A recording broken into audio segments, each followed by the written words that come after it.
Good afternoon, beautiful souls. This is Profound of Profound Thinkers Investing, the show. Here with you tonight, this afternoon, this morning, wherever you are in the rising, to share with you a little bit about C. Michael.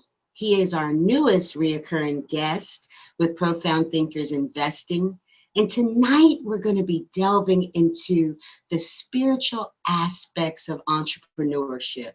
Throughout this series with C. Michael, we will be delving into the spiritual world and understanding ourselves a little more deeply, understanding how the puzzle pieces of who we are make up our approach to the entrepreneurial world. So sit back, relax, and enjoy the show.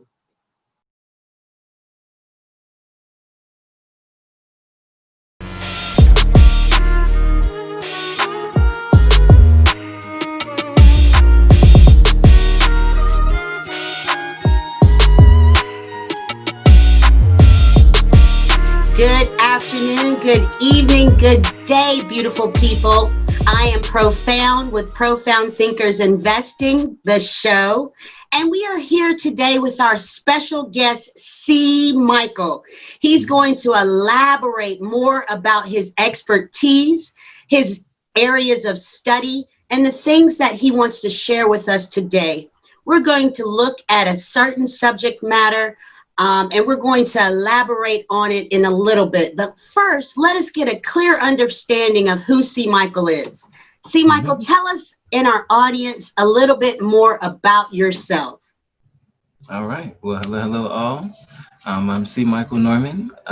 One of the main things about where my journey started is as a board certified life coach and trainer. I've been doing that for over 10 years.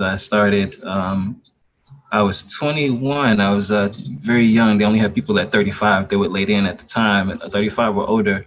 And the particular, my then mentor, of course, she was we had an incredible conversation. And so she really fought for me because I had a certain level of wisdom and understanding, because my entire life, I have looked at life as a lesson, and I have taken deep thought. People would call me like the thinking man, this philosopher. I would think for hours and hours and days upon deeper things than just, school and life and fun. To me, what was fun was understanding how thought works, was understanding what do principles do, and how do principles work, and what's the difference between intuition and intuitive, and, and instinctive, and, how do these things really connect, the subconscious and the spiritual. These things I spent all of my time contemplating. And so it didn't surprise me that, at 20, I was 21, I was fought. This teacher had, this mentor had to fight for me to be a part of this program. And I ended up joining the program, and actually becoming a teacher that next year, right away. And it was really an amazing transformation of how I just, I understood the material. I was able to understand how you connect with people. How do you help people see the things they don't see, these limiting beliefs, these concepts that we don't recognize, prevent us from advancing and accelerating and continuing to grow and evolve in everything that we are. And so that became like my main focus out of all the different principles, everything about, challenging beliefs. That was like my favorite thing, because, when you start to get people to really think about what it is they're believing, suddenly they can see the light, and we can really begin to advance and take some greater steps, because awareness is always the first step and the first key. Right. So that was a large part of the beginning of my journey. And from there, mentor upon mentor began to unfold in my life, from coaching to spirituality to finances. I mean, time and time again, it amazed me how the Most High brought people to me that just said, you're the one, you're the key. I'm going to teach you everything I know. I mean, I've had a gentleman who was running a multi-million-dollar companies in Canada, and I'm connecting with him. And he was like, every night, it was, I think, like 7 o'clock their time, 12 o'clock our time. And he's like, I'm going to teach you everything I know about how I created these multi-million-dollar companies and how I got millions in a year and this, that, and the other. And he was, and just night after night, I'm taking notes, I'm learning all this information. And that was, one of my other mentors before that was teaching me about the markets and how you really understand what the markets are really showing you behind the scenes. So everything was about seeing deeper and understanding more. And so my entire system has become faith and finances. this whole correlation of how faith and money go together. You know, how, as you have it, wealth creation and spirituality, it's the same premise. It's how they go together. We've had Yeah. some distorted notions throughout time that suggested it's less, and that, you know, wealth and spirituality don't go together. But that's because a lot of things have been separated, which is the nature of the illusion, the nature of the distortion of worldly wisdom. Um, so when we understand oneness and unity, we see that all of these things come together.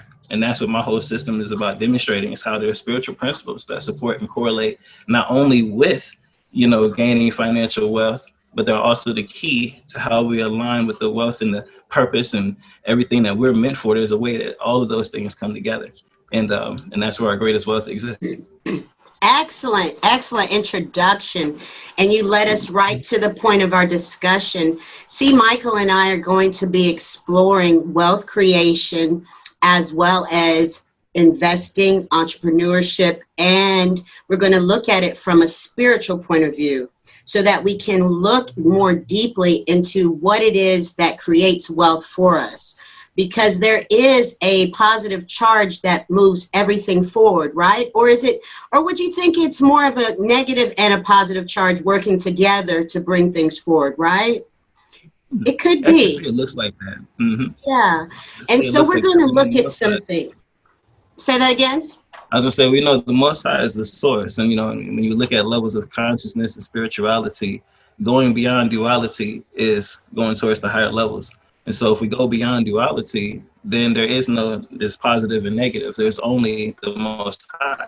There's only the positive. So the positive, which is this is, let's say it this way, it's like the super positive, right? There's no opposite to this positive, just like there's really no opposite to love, you know. So that's the real nature of what's the source of everything at work, you know. But it comes out in the form, because it's in this physical form. It comes out in what we call duality, you know. Right. Uh-oh. You still hear me? Okay, my internet was going a little slow on me there. Okay. Okay. Yeah, I think it Am I is back? more of a construct that we created for understanding. And Mm-hmm. so let's look at affirmations. And a lot of times, spiritual teachers will teach people who are trying to create wealth in these various groups that mantras are the way. I've been a person who's done that myself in leading groups and have tried to encourage people to do mirror work and to do positive self-talk and things like that. So what is the missing element that people are missing, C. Michael, that are taking them to that next level with the affirmations? All right. So this is one of my favorite things about it. And that's the nature of the application, the implications, the nature of what it looks like in use. So if we say the notion is that most people have is a fundamental, you know, unconscious belief that they're not good enough, you know, for some reason or another, they're not good enough. So now if we teach you that the principle, the affirmation, the prayer, you know, is that you're more than enough. All right. So if in your mind, you're repeating this thought, I'm more than enough, I'm more than enough, I'm more than enough. Well, what we tend to see happen is that people are thinking it, and then an opportunity comes up. Someone says, you know, say they love to sing. So someone's like, hey, go ahead and sing for me. And they're like, oh no, God, no. Mm-mm. You know, so because that's what they normally do, right? So that's what they do. They say no, and they don't do it. And so then, you know, life continues on. Things don't really seem to change because they didn't see how that was an opportunity right there to allow yourself that if you made the decision, if you thought I'm more than enough, okay, well, what would I'm more than enough do in that situation? You know, if your thought was that I'm more than enough, what would you do if someone suddenly says, hey, sing for me? If you felt that you were more than enough, you're infinitely capable, you're all of these grand things, you do it. Because you have every reason and every nature in you to go for it, especially if it's something you love to do on top of that. Oh, you're going to be enjoy to have an opportunity to share yourself, because that's what we naturally love to do, to share ourselves. So most of the time people don't see that missing correlation because now life is coming up and they're continuing to not actually apply the principles. They just are continuing to think the mantra, but they don't look at it and how it works. So every mantra, every principle, every prayer or affirmation, the concept is not just, okay, to think it, then to say, okay, how does that look in application? How does that look in life? How does that look in conversation? How does that come out? And that's usually where people get the final piece that really allows for them to now be in the process of change. Because remember, the goal is to be conscious. So if we're repeating a mantra and then a situation happens and we make the same decisions because we feel nervous, and our feelings are, of course, from our thoughts from the past. Our feelings aren't connecting us with the future. Our feelings are connecting us with what's familiar. People usually think that something doesn't feel right when in reality it just doesn't feel familiar because it's change. So we have to continue to allow ourselves to understand, well, how does change really happen? How does this process occur? Well, it all starts in our thoughts. As a man thinks, so he is. So we have to see that we have to be the way we be before we become. Another principle that we don't often get. We must be before we become. All of this is the same thing as what an affirmation is. You're affirming something in the now, and you're speaking to that. So then when any situation come up, we have to walk it out. And that's how we really accelerate our growth. If we're just repeating it, we're going to have a very slow path. But if we're repeating it in every opportunity, there's a moment to do something that you feel uncomfortable doing, but the principle of more than enough is there. You say, well, I'm going to go as if that principle were true, and I'm going to do this anyway. Now you're facing that discomfort. And that's where change is. That's where life is. That's where our greatness is. And I call that Yeah. staying in the oddness. Stay in the oddness, stay in the discomfort, because it's comfort and familiarity that keeps us stuck in the same. And it's so normal oftentimes, just like that thought, just, oh no, I'd never do that. That may be a normal response. And that's where a lot of people also miss the mark. These subconscious, these unconscious notions that are normal to us that seem every day. But that's where, again, the goal is to be conscious. So we want to be taking every thought that we have and compare it to I'm more than enough, or whatever principle that you're working. You want to take every single question, every single decision, and say, okay, let me look at this principle first, and then say, how does that now impact this choice, or this thought, or this goal, or this decision right now? Good evening, good afternoon, good day, beautiful people. Wasn't that a wonderful show with C. Michael Norman? He is known as the thinking man, and he is a board certified life coach since the age of 21. He taught us that it's actually fun to learn how thoughts work. He further explored that limiting beliefs often keep us from evolving.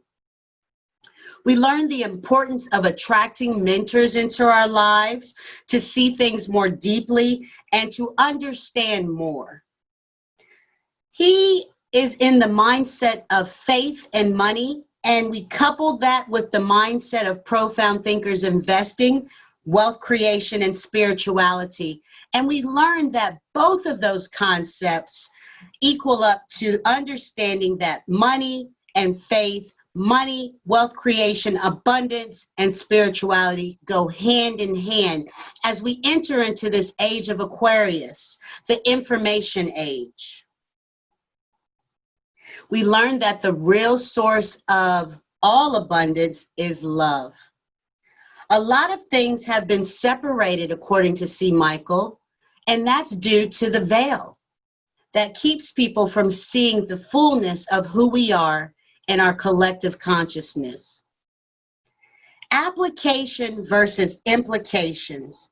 When it comes to affirmations, this is the turning point in your affirmations, people. In order for you to get to the point where your affirmations are meaningful and are actually manifesting things in your life, there has to come a point where the application and the implication meet and marry one another in the process of understanding. And there is a difference between feeling that something isn't right and feeling if something is unfamiliar. Too many times we limit ourselves by not knowing that the unfamiliar is not necessarily wrong. It's just that we aren't familiar with it. And so in this coming age of information, let us become more familiar with a broader sense of self through understanding others. We must be before we become, according to C. Michael. We must be before we become, according to C. Michael. That was a powerful statement. And we love what C. Michael shared about staying in your oddness, because that's something we do very well at Profound Thinkers Investing. And we thank you for joining us on the show, as well as Wisdom's Corner. And we want you to come back again, like, subscribe, share the information. This is timely information that's going to help many people. And we thank you for joining us. Take care.